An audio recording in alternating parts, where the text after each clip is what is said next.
ponovno izražam zadovoljstvo, da sploh kakšen novinar pride k nam, ker nas, kot veste, vso ta dejavnost ni prisotna v javnosti, ker mi se ukvarjamo s stvarmi, ki so pomembne za slovenske izgnance, begunce in druge žrtve vojnega nasilja. Zdaj, novinarji pa nimate časa in uredništva nimajo časa, da bi se ukvarjala s takimi zadevami, ki grejo v korist ljudi, ampak so pomembne novice, če kakšen politik kaj reče, stranka, vse te škandali, to je polnega časopisa, povsod, nas pa ni.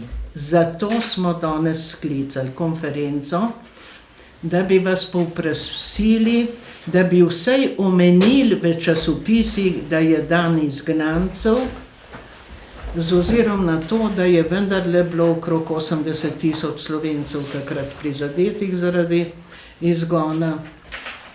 In pa tudi zato, ker smo zainteresirani, da se ohranja zgodovinski spomin na te dogodke, ker zlasti mladi ljudje zelo malo vejo o tem, zato nasedajo dejstvom, kdo je sploh bil agresor in kdo je bil žrtev v drugi svetovni vojni.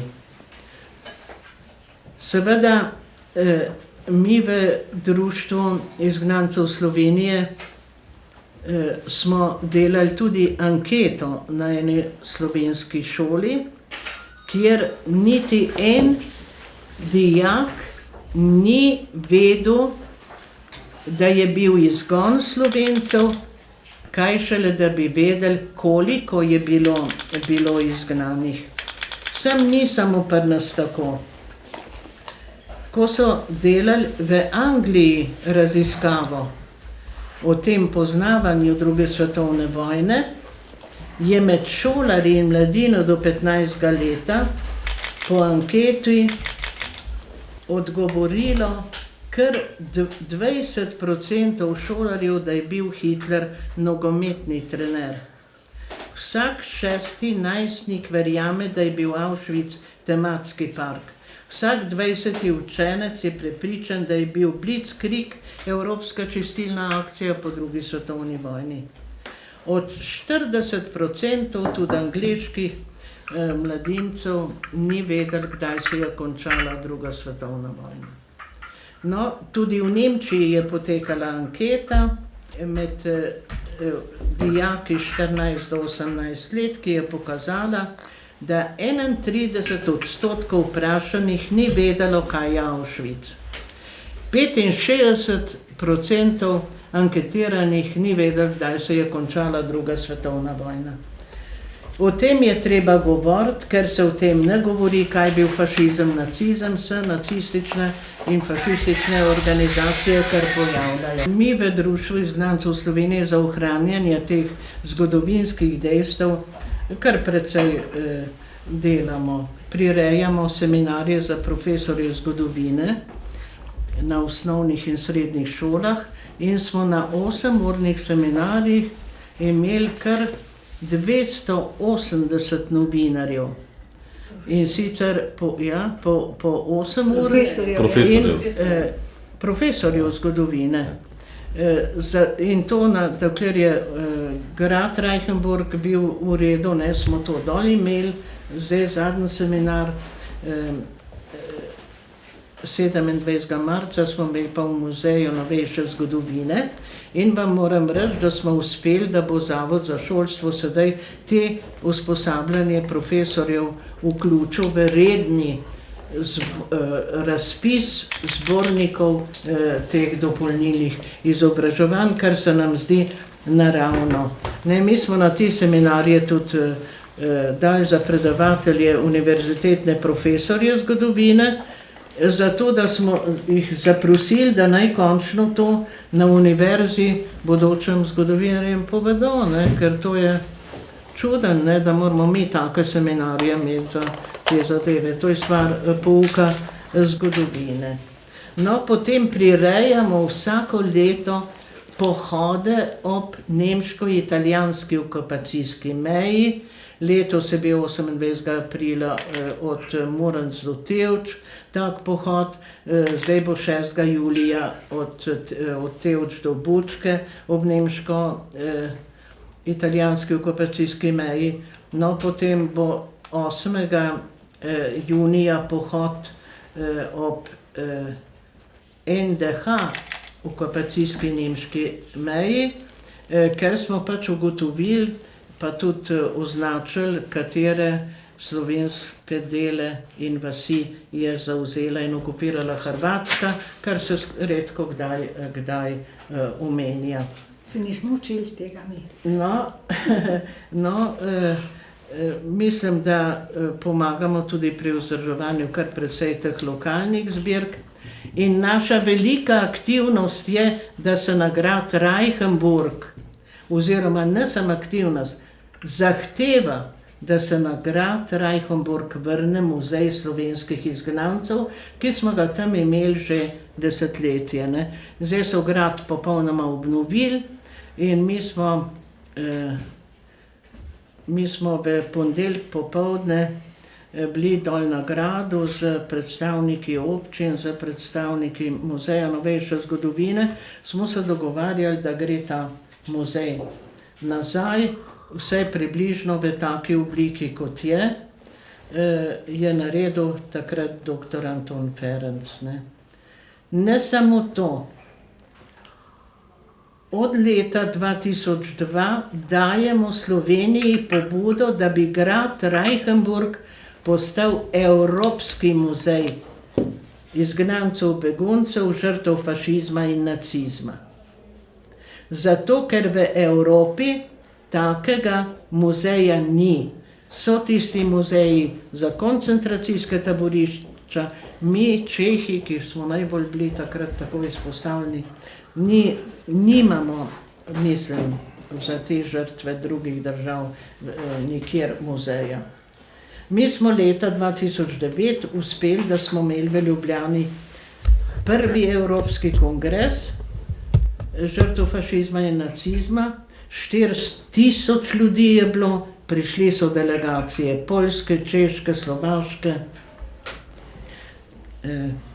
Rusije, Srbije, Hrvaške, Nemčije, Avstrije in dogovorili smo se, da so s sabo prinesli materijale o tem izgonu, tako da smo zbrali, boste potek lahko pogledali na omaro, polno imamo teh zgodovinskih dejstev že zbranih za ta Evropski muzej. Lani smo ministru za kulturo pisali pismo, da nam ni pove, ali so zainteresirani, da bi to nagrado Reichenburg postalo.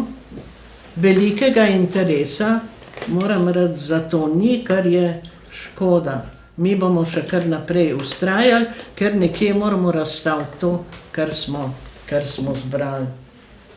Mi smo na tem kongresu, ki sem ga omenila, imenovali tudi mednarodni odbor izgnancev, beguncev, žrtev fašizma in nacizma v letih 1920 do 1945, od 20 zato, ker je 100 000 Slovencev med obema vojnama bilo v Italiji fašistično preganjanje, o čemer se zelo malo tudi govori.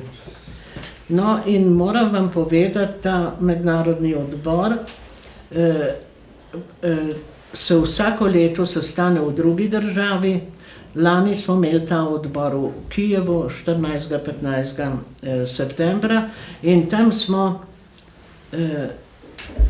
smo poslali pismo predsedniku Sveta Evrope, pa vsem predsednikom evropskih držav. Naj se bolj brigajo, da se ne bo jemalo pravic žrtvam fašizma, nacizma. Jaz edino, kar sem za Slovenijo lahko naredila, da sem zbrisala tisti stavek, tako kot so to naredili v Sloveniji, pa tega noter ni, se sem naša obvestila, ne? In da naj se bolj pobrigajo, naj o tem govorijo in se pobrijo, kako živijo žrtve fašizma v starih letih. In pa seveda tudi Evropsko unijo opozorili, da v svojih razvejanih dejavnostih naj kdaj spregovorijo tudi o tem. Ne pa, da potvarjajo zgodovino. Lepo smo predsedniku sveta napisali, da je velika napaka, da je Evropska unija sprejela tisti 23. avgust za neki praznik totalitarizmov, pa to, pa ono, ne. Ob tem so pa prezrli sporazum, ki so ga 27. septembra 1938 Angleži, Francozi podpisali s Hitlerjem, da se zasede Češka. In so lepo Čehe ob nemško-češki meji popolnoma izgnali. In mi na kongresu smo imeli predsednika društva izgnanih Čehov leta 38. Ampak oni so vzeli pol leto 39, ko je Stalin podpisoval nekaj z Hitlerjem, zato ki je videl, da se oni sporazumevajo, in rekel, če se oni sporazumevajo, samo pa še mi za mir. Ampak vzela je zdaj Evropska unija za praznik tisti 23. avgust. Mislim leta 39. Naš parlament, pa naš vlada, kar to pa se zdaj sestajajo. Ampak veste, kjer se sestaja, mislite, da smo mi tam zraven, kot žrtve fašizma. Tam se sestajajo zdaj tisti, ki so sodelovali z okupatorjem. To je Slovenija in mi na to opozarjamo. Čeprav redko, mislim, malo se o tem ve, kaj mi vse reagiramo na te dogodke, ne. In to smo lepo napisali tem predsedniku Evropske unije, pa tistem našim 7 poslancem, ki jih tam imajo, ker tudi kar dviguje, ker ne poznajo zgodovine, poslušajte, to je to. Da bi pa kdo vprašal, kdaj kaj ali karkoli. Potem je iz Evropske unije en uradnik odgovoril, da je predsednik Sveta Evrope to prebral, da podpira ta dejavnosti. Prekrasno pismo je odgovoril predsednik bivše Republike Slovenije Danilo Türk, tudi predsednik takraten našega parlamenta, vsi 3 predsedniki Slovaške in drugi. Veste, mi smo tudi z kongresa pisali vsem evropskim predsednikom, pa so takrat mi rekli na protokolu, da to ni običaj, da mi kar nekaj naslavljamo na neke predsednike, da to tako ne bo nič. Mi smo bili presenečeni. Na pismo iz kongresa je nemški predsednik, ki mu naši ne upajo rad za vojno škodo, je odgovoril, da podpira to dejavnost tega odbora mednarodnega in našo. In je zraven celo svoj referat, ki ga je imel na enem protinacističnem zborovanju poslal. To se pravi, če je predsednik nemškega parlamenta nam odgovoril, bi tudi vladi rekel, a bojo dali vojno odškodnino ali ne. Vse je rekel bi, da ne bojo, če bi kdo zahteval, ampak nobeden ne zahteva, ne.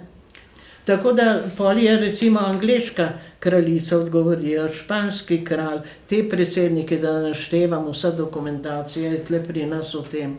Mi smo bili presenečeni, odreagirajo ljudje, samo treba je biti aktiven, treba je reči kaj, s čim se ne strinjaš, pa kako te zadeve grejo.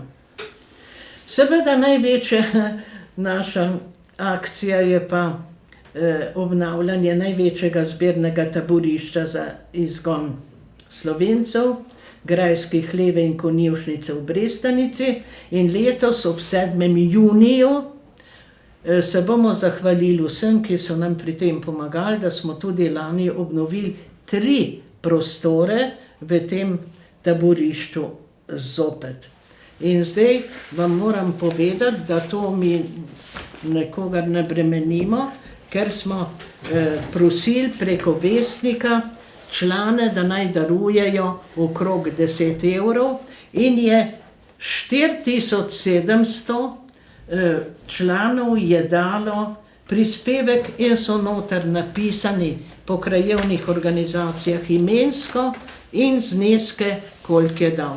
Da bo večno dokaz, kdo je prispeval, da smo lahko to obnovili in seveda tudi noter so napisane tudi teh 10 občin, ki mi smo podpisali sporazum za ohranjanje tega s 45 slovenskimi občinami in tudi so že več dali in tudi letos so dali tudi 10 000 evrov, so tudi navedene, kdo je kaj dal.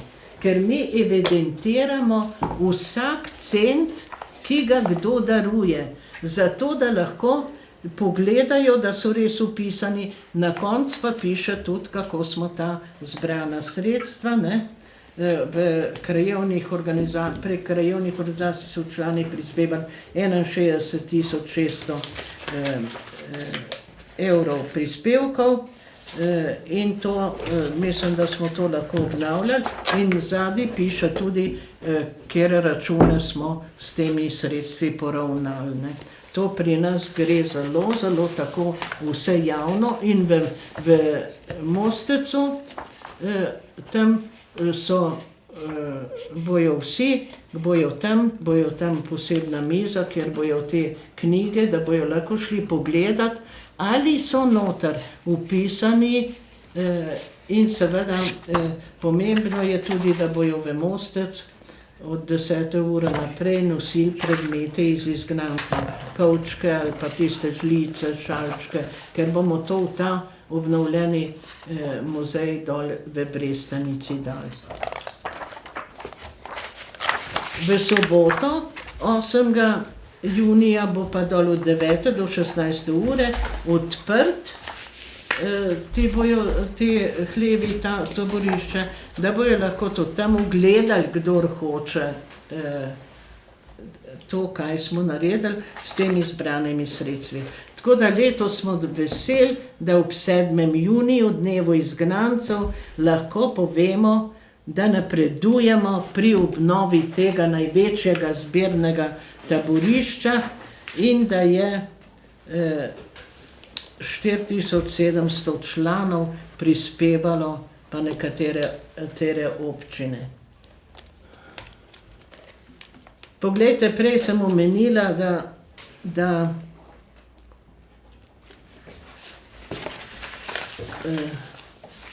nič ne ve Evropa o tem našem genocidu nad nami.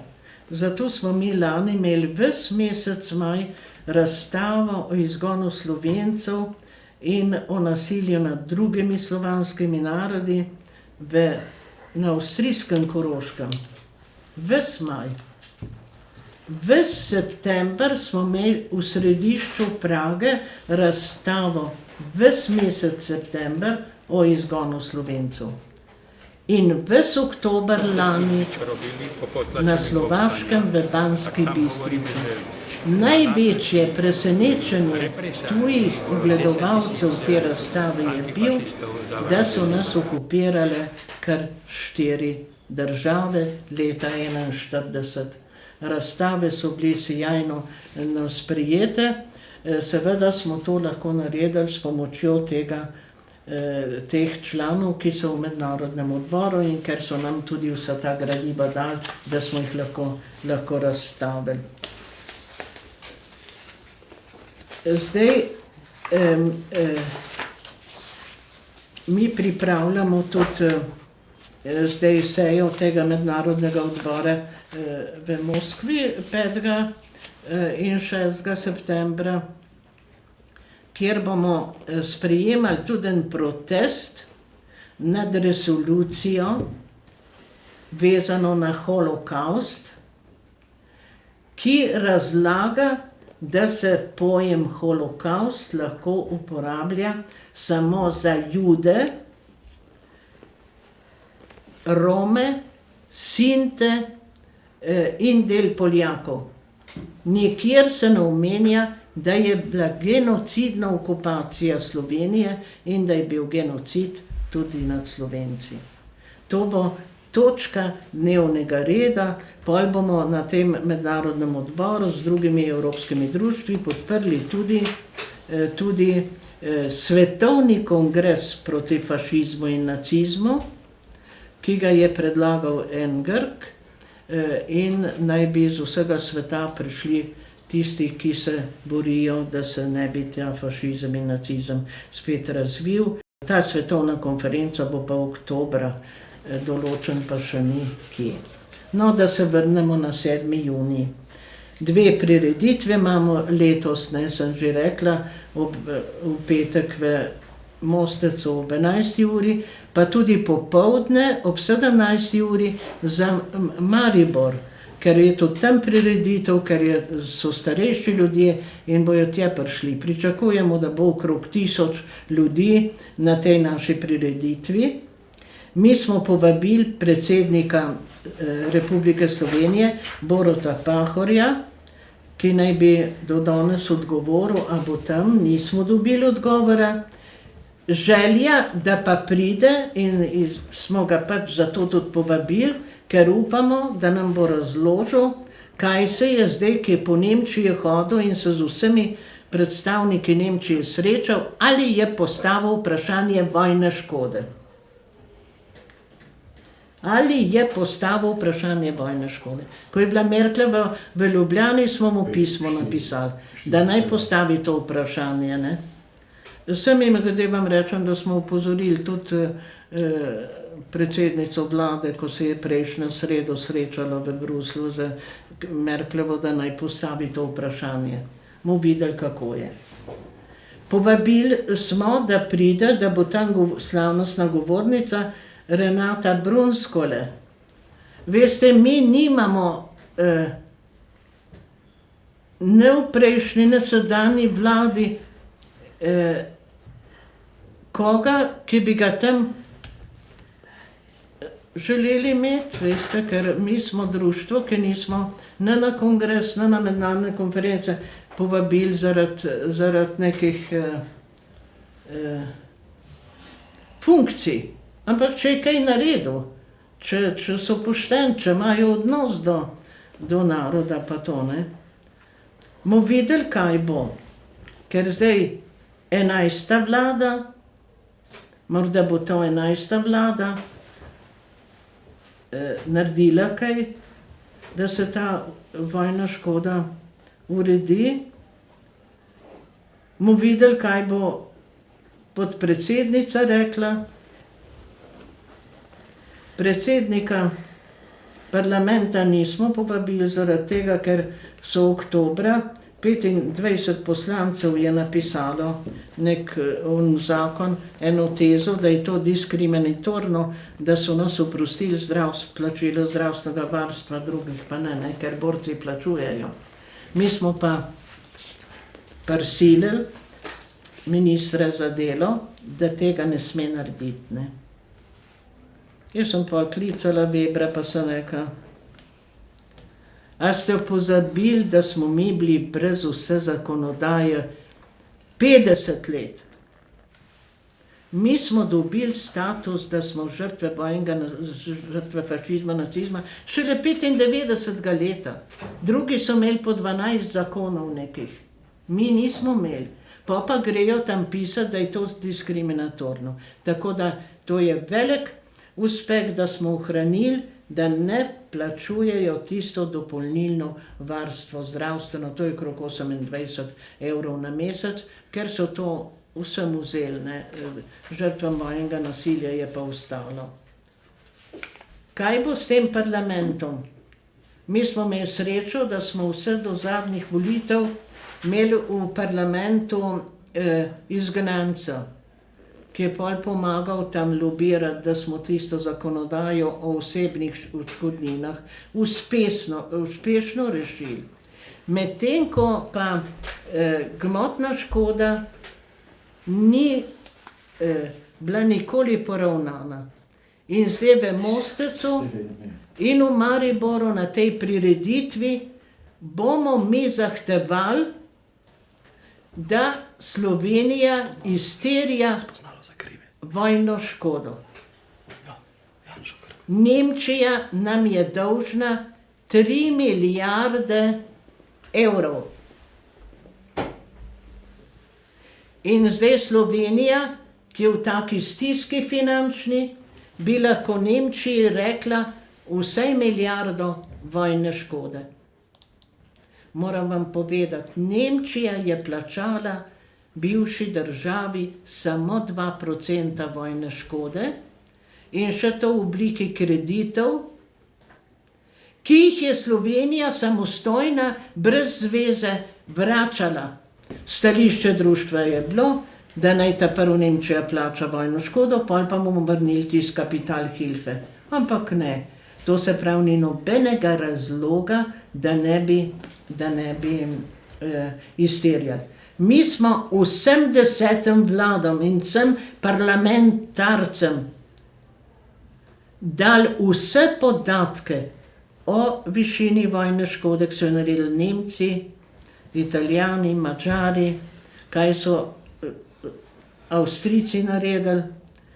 Vse smo dali podatke, koliko je Jugoslavija dobila, kaj od tega je dobila Slovenija. Vse v tem so elaborati tu v Mari, ne.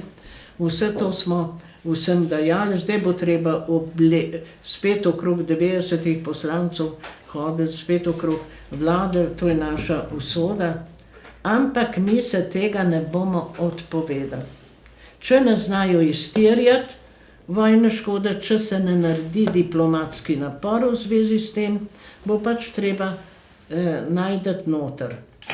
Pa noter imamo mi tudi sredstva. In sicer vse, kar so Nemci, Avstrijci, Madžari zapustili v Sloveniji leta 45-46, je tukaj ostalo za poplačilo vojne škode nam in pa za reparacije. Država to premoženje skozi uporablja, z njim razpolaga, ima od tega koristi, čeprav popisa tega premoženja pa ni. 2008 smo v Društvu izgnancev Slovenije, da bi pomagali Ministrstvu za pravosodje pri sestavi tega zakona o gmotni škodi, smo za vso Gorenjsko, za del Ljubljane in Maribora dali podatke, katero premoženje je bilo odvzeto tem ljudem, celo z fotokopijem odločb, kakšno vrednost je bila tega premoženja, ker država to sploh nima, ne ve. Tako da to mi namesto države skozi delamo. Na tle bi lahko videli 39 fascikljev je gor, kako smo se borili za to, kar smo dobili, tisti zakon o žrtvah vojnega nasilja, zakon o to, da ne omenjam odškodnine za prisilno delo, ki država ni atla nas v nemški zakon dati, pa smo se potem sami zborili okrog tega. To se pravi, v Mostecu bomo zahtevali, da se loti te izterjave država in da naj končno že tisto, kar so tle pustili za vojno škodo, da v sklad. Zdaj, ko ustanavljajo ta holding in to premoženje bo v nekem upravljanju, mi terjamo, da bojo to dali v poseben sklad in da se bo 1,5 milijarde te vrednosti družbenega premoženja vložila v sklad za poplačilo gmotne škode. No, mi smo vse podatke državi dali, mimogrede vam lahko povem, 23 milijard dinarjev je znašala škoda osebna na ljudeh. 23 milijard. Mi smo to pa 2008 revalorizirali in je to zneslo 540 milijard dolarjev. Pa smo zgubili dolarje, smo šli preračunati, znese to 2 milijarde okrog 300 000 evrov. Kaj je to na posameznika? Kako? Na posameznika, kako ne? Ne, vse. No, glede posameznika. 2008 smo se mi kar zborili z Ministrstvom za pravosodje, smo naredili en kar dober osnutek zakona, potem se je pa to ustavilo, ker je bila nova vlada in je Pahor takoj ustavil to, ne, kar je narobe. Ne. Zaradi tega smo mi malo nezadovoljni s tem, ker so vlada pol ustavila nadaljevanje sprejemanja tega zakona. Ampak 2008 so pač ocenili, da ima odškodninska družba takrat 600 milijonov evrov v ta namen. No in ko smo pa izračunali, je to 26%, in pa vsak, ki je vojno škodo popisal, bi za 100 dinarjev iz leta 45 dobil 2,609 evra. No, pa je pa to tako, poglejte, mi smo jim tudi povedali, se s tem nismo strinjali, smo rekli, da je to treba povečati, ker smo jim dali podatke. Če je eden 1000 dinarjev dal, bi dobil 26 evrov vojne odškodnine. Mi smo pa pregledali vse tiste popisnice vojnih škod iz leta 45-46 in smo tu in tam najdeli, da je kdo popisal več kot par 100 dinarjev. Tako da zdaj, če je nekdo popisal recimo 500 tisoč tistih dinarjev, ne, bi dobil nič ven. Zdaj sem evra, ja. No, če je 1 milijon popisal, pa jih takrat 1 milijon dinarjev ni popisal, niti 1% Slovencev bi dobil 26 evrov, ne. To so bili zneski tako majhni, ne. Pa smo jim dali, kakšna vrednost je bila pšenice in tega in tega. 26 tisoč. 26 tisoč. 26 tisoč? Ja. Ne, ja, 26 tisoč, ne. Ampak to so bili trgovci, veleposestniki, ne. Pa teh je zelo malo popisal, to smo jim dali vse iz teh arhivov ven, no. Tako da to... Koliko pa je še živih izgnancev zdaj? Ja, zdaj od 45 tisoč izgnanih v nemška taborišča, 10 tisoč na Hrvaško, 7500 v Srbijo, 2500 na Madžarsko, 35 tisoč v Italijo in zdaj bom povedala za izgnance in begunce. Nas je še okrog 14,500, od tega imamo mi vključeno v Društvo izgnancev Slovenije okrog 12,000. In te so vsi organizirani v 85 krajevnih organizacij na terenu, povprečna starost je 78 let in vam moram reči, to delujejo izredno vsako leto, skličejo vse člane po krajevnih organizacijah in pride ponekod 300, 200, pač kakor je, ne, je različno sestav, mislim število, ampak to deluje zelo dobro. Kljub starosti se te ljudje združujejo in tako. Potem smo vam tule v vrečke pripravili vsebino referatov na prvem Evropskem kongresu. Takrat so nekaj malega poročali, ampak pa je bilo tam 4000 ljudi v hali Tivoli.